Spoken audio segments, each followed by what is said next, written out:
Hey, it's John with Motorcycle.com. One of the most highly anticipated bikes of the year would be this new Kawasaki Z900RS. I thought it was going to be like a knockoff of the Z900 that we already tested. We really liked it a lot, but it's kind of its own distinct thing. In fact, we're curious why they call it Z900RS instead of Z1 2.0 or something maybe, because that's what it's trying to be, is the old original Z1 from 1973. It's not like the Z900. It's got a completely distinct frame, a completely different suspension. The handlebar is a little bit higher. The ergos are a little bit more upright and natural than the other Z900. They retuned the engine a little bit. It's got the same intake, but the headers are a little bit skinnier and less cam duration, 12% more crankshaft mass, which means it doesn't rev quite as hard as the Z900, but all those things kind of boost the low and mid-range power.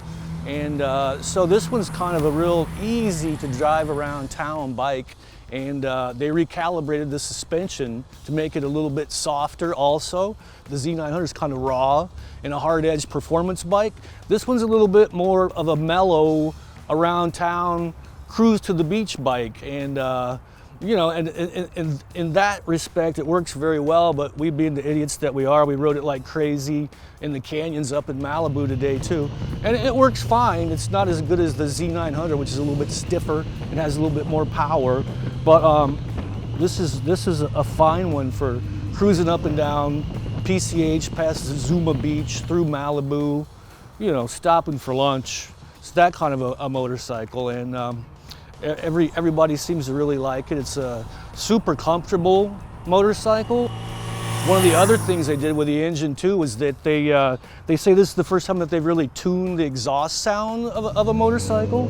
Not so much the intake, but the way it actually comes out the exhaust. And the exhaust is really tucked up under and clean. Like the underside of this bike looks almost as nice as the top of it does. And the sound that comes out of it is really a pretty intoxicating four-cylinder howl.